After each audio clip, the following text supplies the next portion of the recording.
थोड़ा पीछे पड़ा रखिए लोग ना सब। चलिए सर, अपनी यात्रा की शुरुआत आप अपनी पदयात्रा की शुरुआत यहीं से की थी भितिहरवा आश्रम से। कल चुनाव प्रचार का कल जो है वो लास्ट का चुनाव है, आप यहाँ पे आए हैं, क्या कुछ कहेंगे इसको? यात्रा की शुरुआत नहीं की थी।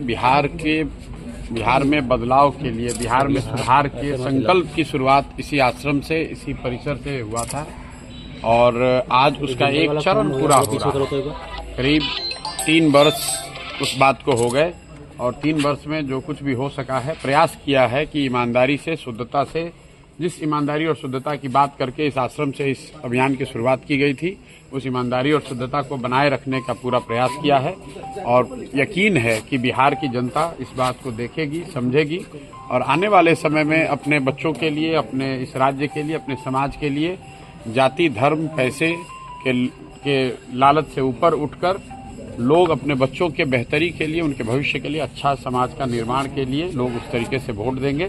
बस यही कहना चाहते हैं। प्रधान जी, क्या फीडबैक है पूरे प्रदेश से आपके पास? फीडबैक मेरे भाई तो किसी के पास नहीं है। फीडबैक तो जो आप लोग दे रहे हैं, जो इलेक्शन कमीशन दे रहा है, वो सब लोग सुन रहा है कि बिहार में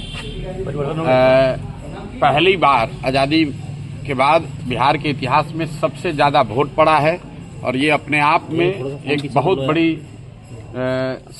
बहुत बड़ा संकेत है, बदलाव का संकेत है। पहली बार बिहार में इतनी बड़ी संख्या में वोट पड़ा है, तो एक तरीके से गांधी के इस आश्रम में, गांधी के विचार से, लोकतंत्र के मानने वाले लोग की सबसे बड़ी जीत है कि बिहार में आज तक 65% वोट कभी नहीं पड़ा है।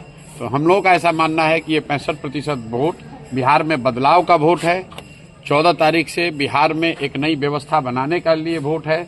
ये वोट इस बात के लिए है कि बिहार में भी अब बच्चों के लिए पढ़ाई और रोजगार हो, बिहार के बच्चों को भी आगे पलायन न करना पड़े, 10-12 हज़ार के रोजी रोजगार के लिए घर परिवार, बिहार गांव छोड़कर बाहर नहीं जाना पड़े, बिहार में भ्रष्टाचार खत्म हो और इसीलिए लोग इतनी बड़ी संख्या में आकर वोट दिए हैं। जितने भी पत्रकार हैं, विशेषज्ञ हैं, राजनेता हैं, किसी को अंदाजा नहीं था, किसी को अंदाजा नहीं है कि इतना लोग वोट दिया कौन है।